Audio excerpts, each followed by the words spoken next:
El espejo de plata. De Arthur Conan Doyle. 3 de enero. Esta tarea de las cuentas de White y Wotherspoon ha resultado gigantesca. Son 20 gruesos archivadores los que hay que estudiar y comprobar. ¿No aspiro a convertirme en el socio más joven de la firma? Ahora bien, este es el primer asunto de importancia que han dejado totalmente en mis manos. Es preciso que yo justifique esa aspiración. Pero mi labor deberá estar completa a tiempo, para que puedan los abogados disponer de los datos, antes de la vista de la causa. Johnson dijo esta mañana, que tendría que comprobar hasta la última cifra, antes del día 20 de este mes. Válgame Dios. Vamos, pues, a ello, y si el cerebro y los nervios de una persona son capaces de sostener semejante esfuerzo, llegaré en el asunto hasta el final. Esto supone trabajo de oficina desde las 10 hasta las 5, y más tarde, otro turno desde las 8 de la noche hasta la 1 de la madrugada. La vida de un contable es dramática. Cuando yo me veo en las tranquilas horas de la madrugada, mientras todo el mundo duerme, persiguiendo columna tras columna las cifras que faltan, y que presentarán como delincuente a quien es hoy un respetado concejal, tengo conciencia de que, después de todo, la profesión de contable no es tan prosaica como podría parecer. El lunes descubrí el primer rastro del desfalco. Jamás un cazador de caza mayor sintió escalofrío tan delicioso al descubrir la primera huella de la pieza que busca. Pero miro a los 20 legajos, y me pongo a pensar en la maleza, por entre la cual tendré que perseguirlo hasta conseguir cazarlo. Duro trabajo, sí, pero también, a su manera, un deporte extraordinario. Una vez vi al voluminoso individuo en cuestión, durante una comida en la sede. Su cara rubicunda resplandecía por encima de una blanca servilleta. También él miró al hombrecito pálido, que estaba sentado al otro extremo de la mesa, y que era yo. Sin duda, esa cara rubicunda habría empalidecido a su vez, si hubiese sabido cuál era la tarea que me esperaba. 6 de enero. ¿Qué sandez la que cometen los médicos cuando prescriben reposo, a quienes el reposo es imposible? ¡Qué asnos! Lo mismo podrían decirle a gritos a un hombre perseguido por una manada de lobos, que lo que necesita es tranquilidad absoluta. Tengo que tener preparadas mis cuentas para una fecha fija, si no lo consigo, habré perdido la gran oportunidad de mi vida.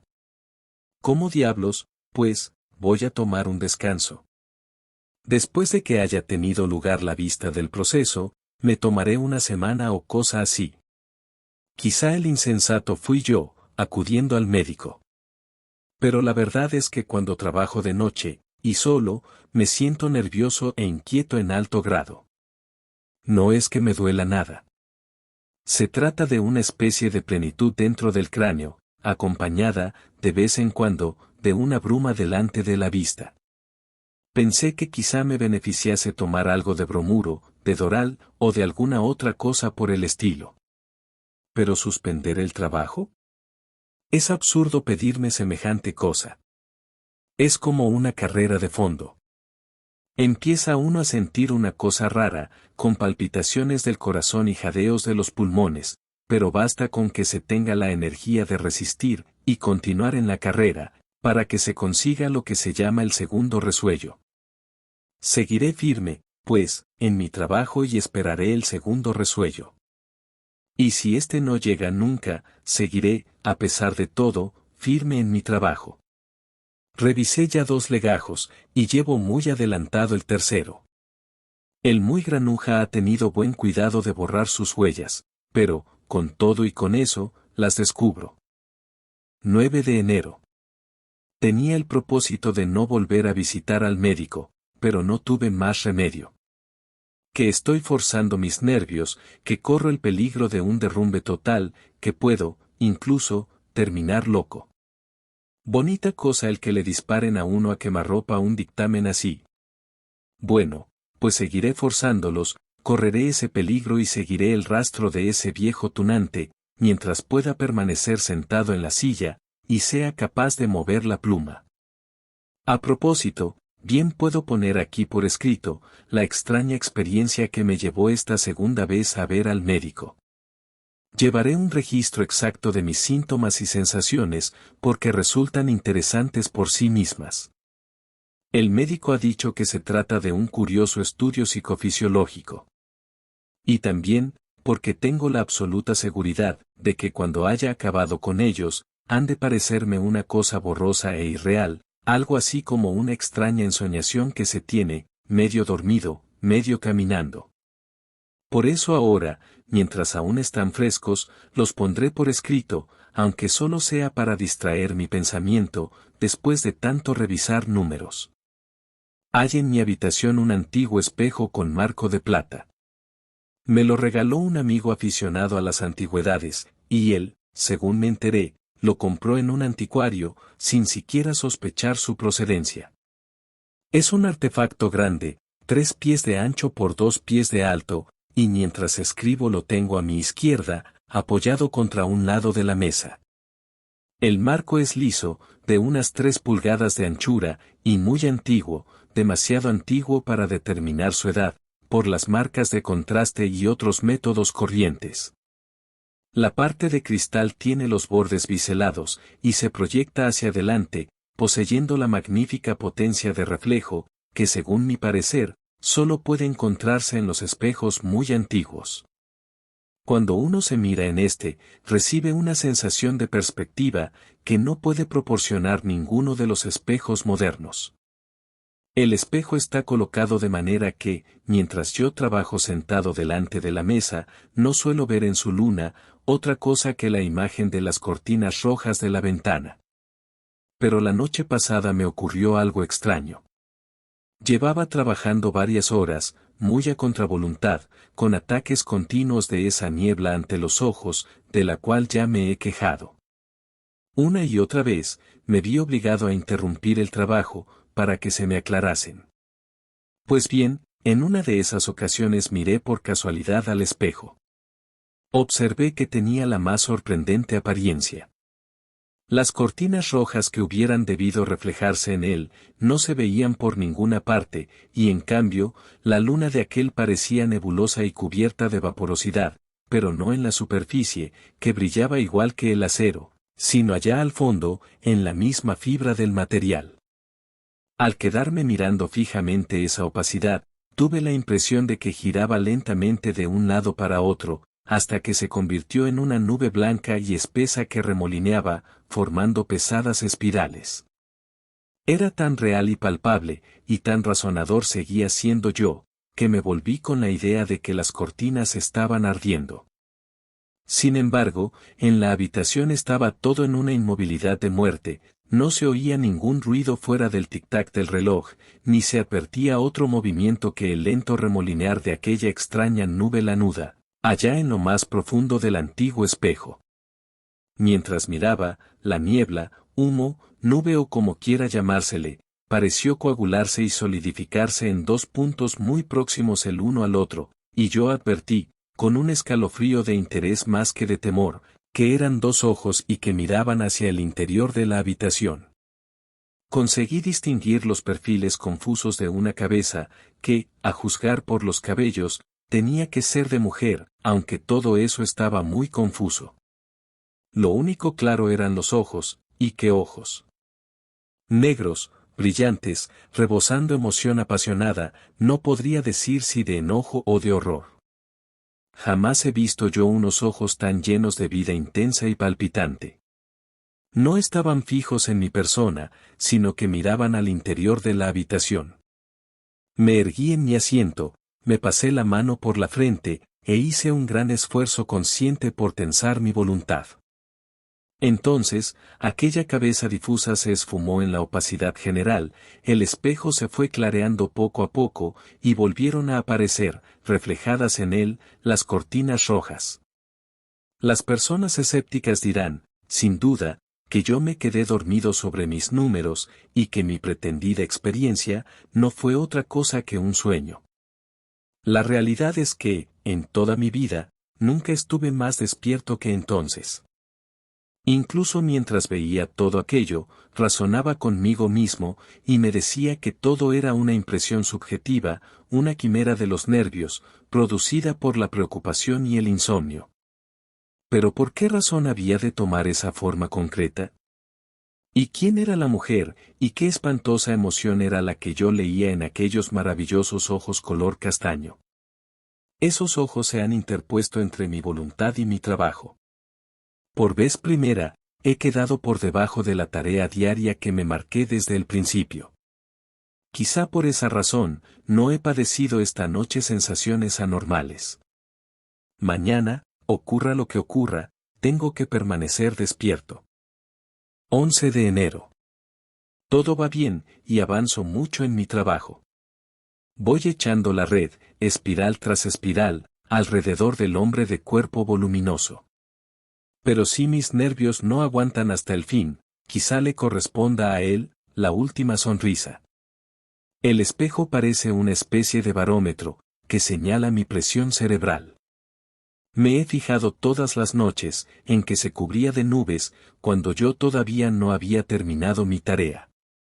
Mi relato despertó de tal manera el interés del doctor Sinclair, que tiene, por lo visto, sus ribetes de psicólogo, que esta noche se presentó, con el propósito de examinar el espejo.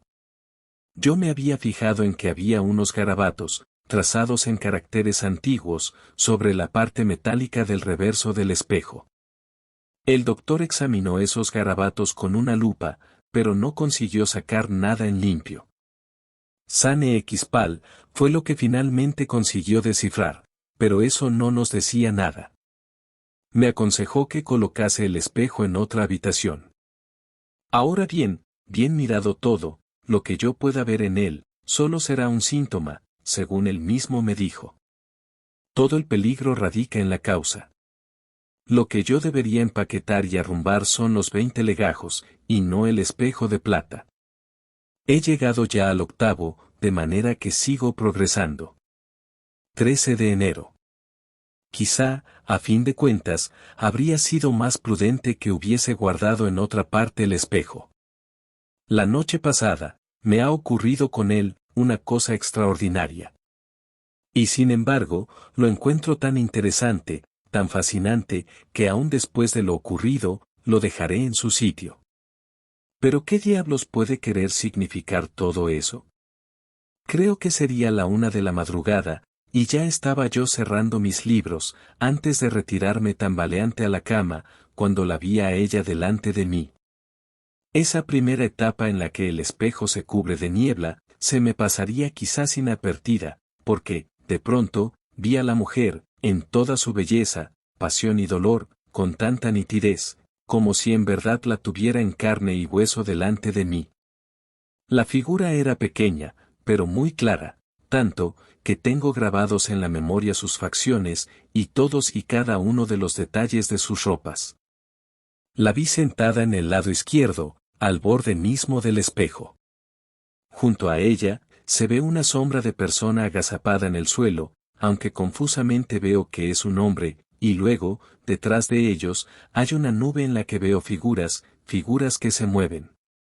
Lo que yo veo no se trata de un simple cuadro, no, se trata de una escena vivida, de un episodio real. Ella se encoge y se estremece. El hombre que tiene a su lado, se pega contra el suelo. Las figuras confusas realizan movimientos y ademanes bruscos. Mi interés disipó todos mis miedos. Y sin embargo, era cosa de volverse loco el ver todo aquello. Pero a la mujer, por lo menos, la puedo describir en sus menores detalles. Es muy bella y muy joven, creo que no tendrá más de 25 años. Sus cabellos son de un vivísimo color castaño, con una cálida tonalidad que en los bordes se afina hasta convertirse en dorado. Un pequeño gorro achatado forma ángulo delante, y está confeccionado de encajes con bordes de perlas. La frente es alta, quizá demasiado para una belleza perfecta, sin embargo, así es como debe ser, porque da un toque de energía y de fuerza al rostro, que de otro modo, resultaría suavemente femenino. Las cejas forman una delicadísima curva sobre los párpados gruesos, y debajo de estos, aparecen aquellos ojos maravillosos, unos ojos grandes, oscuros, rebosantes de emoción dominadora, de rabia y de espanto, en lucha con un orgullo de propio dominio, que le impide caer en un puro frenesí. Las mejillas son pálidas, los labios, blancos de angustia, la barbilla y la garganta, de curvas exquisitas. La figura está sentada en la silla, y se inclina hacia adelante, tensa y rígida, cataléptica de espanto. Su vestido es de terciopelo negro, centellea como una llama sobre su pecho una joya, y un crucifijo de oro brilla como un ascua en la sombra de un pliegue. Tal es la dama, cuya imagen sigue viviendo en el antiguo espejo de plata. ¿Qué hecho pudo ser el que ha quedado impreso allí, hasta el punto de que en una época distinta, puede el espíritu de un hombre tener conciencia de su realidad, solo con acercarse a él, en un estado de fatiga? Otro detalle, en el lado izquierdo de la falda del negro vestido, había, según creía al principio, un lazo de cinta blanca. Después, al mirar con mayor atención, o al definirse con mayor claridad la imagen, vi de qué se trataba. Era la mano de un hombre, crispada y cerrada en las angustias de la agonía, agarrándose convulsivamente a un pliegue del vestido. El resto de la figura acurrucada es un simple boceto, pero aquella mano enérgica se distinguía con toda claridad sobre el fondo negro, sugiriendo siniestramente algo execrable. Lo veo con toda claridad. ¿A qué obedece su terror? ¿Por qué se aferra al vestido de la mujer? La respuesta se esconde en aquellas figuras movedizas del fondo. Ellas son un peligro para él y para ella. Me sentía fascinado por el interés de todo aquello. Ya no pensé en la relación que pudiera tener con el estado de mis nervios. Miraba y miraba con ojos dilatados, igual que en un espectáculo de teatro. Pero no logré avanzar más. La neblina se aclaraba. Se veían tumultuosos movimientos, en los que intervenían confusamente todas las figuras. Y de pronto, volvió a estar completamente limpio el espejo. El médico me dice que debo abandonar el trabajo durante un día, cosa que puedo hacer, porque últimamente he avanzado mucho en el mismo. Salta a la vista, que las visiones dependían por completo de mi propio estado nervioso, porque esta noche he permanecido delante del espejo por espacio de 1 hora, sin resultado alguno. Mi día de sosiego las ha alejado. ¿Llegaré alguna vez a penetrar en el sentido que encierran? Esta noche he examinado el espejo con buena luz, además de la misteriosa inscripción, San Quequispal, logré distinguir unos dibujos heráldicos, grabados muy débilmente sobre la plata. Son seguramente muy antiguos, ya que están casi borrados. Por lo que yo pude sacar en limpio, se trata de 3 puntas de lanza, 2 encima y una debajo. Se las enseñaré al médico, cuando venga mañana a visitarme. 14 de enero. Vuelvo a sentirme perfectamente bien, y he tomado la resolución de no interrumpir por nada mi tarea hasta terminarla. Hice ver al médico las marcas que había en el espejo, y estuvo conforme en que se trataba de distintivos heráldicos. Se ha interesado vivamente por todo cuanto le he contado, y me preguntó detenidamente acerca de todos los detalles. Yo me divierto viéndole inquieto, por 2 deseos contrapuestos, el de conseguir que su paciente sane de los síntomas enfermizos, y el de que ese mismo paciente aclare el misterio de tiempos pasados, actuando de medium, porque por tal me tiene. Me aconsejó un prolongado descanso, pero no se opuso con demasiada violencia, cuando le declaré que no había ni que pensar en ello, hasta que hubiese examinado los 10 archivadores restantes. 17 de enero. Llevo 3 noches sin haber experimentado fenómeno alguno. Se ve que mi descanso de un día ha sido fructífero. Ya solo me queda por realizar una 1/4 parte de mi tarea, pero tengo que terminarla a marchas forzadas, porque los abogados están reclamando sus elementos probatorios. Se los daré en abundancia y hasta con exceso. Lo tengo amarrado en un centenar de cuentas. Este caso me hará ganar alguna fama, cuando se den cuenta de lo astuto y escurridizo que ha sido este granuja. Cuentas comerciales falsas, hojas de balance falsas, dividendos pagados del capital, pérdidas asentadas como beneficios, supresión de gastos generales, manipulación de la pequeña caja, en una palabra, una magnífica hoja de méritos. 18 de enero. Dolores de cabeza, tics nerviosos, brumosidad en la vista, sensación de plenitud en las sienes, en una palabra, todas las premoniciones de perturbación.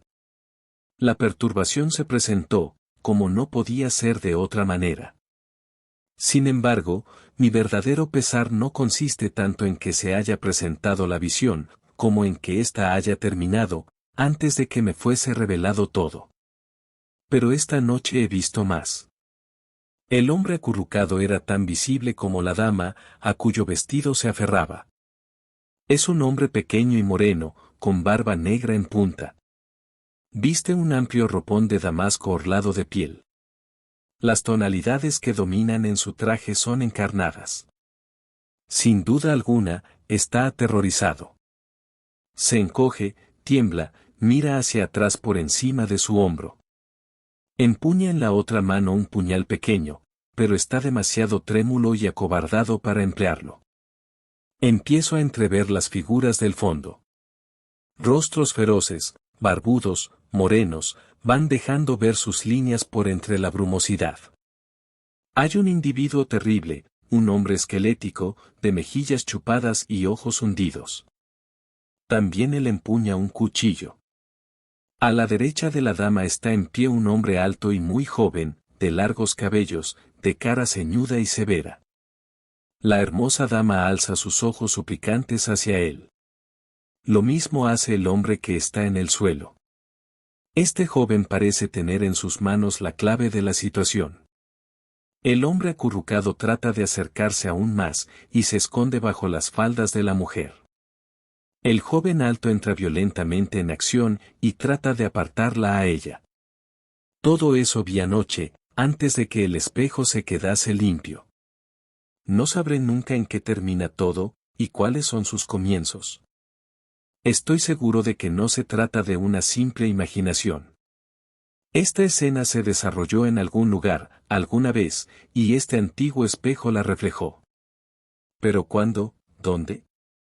20 de enero. Mi trabajo toca a su fin, y ya es hora. Siento dentro de mi cráneo una gran tensión, como si algo fuera a estallar, y que me avisa que no es posible seguir. He trabajado hasta el punto límite que pueden dar de sí mis fuerzas. Pero esta noche será la última. Es preciso que haga un esfuerzo supremo, para terminar el examen del último legajo, dejando completas las pruebas, antes de levantarme de mi silla. Así lo haré. Quiero hacerlo. 7 de febrero. Lo hice. ¿Qué momentos, Señor? No sé ni si tendré fuerzas suficientes para ponerlo por escrito. Empezaré por explicar que escribo esto en la clínica particular del Dr. Sinclair, unas 3 semanas después del último escrito hecho en mi diario. Mi sistema nervioso se derrumbó por fin, en la noche del 20 de enero, y ya nada más recuerdo después, sino que desperté, hace 3 días, en la casa de reposo.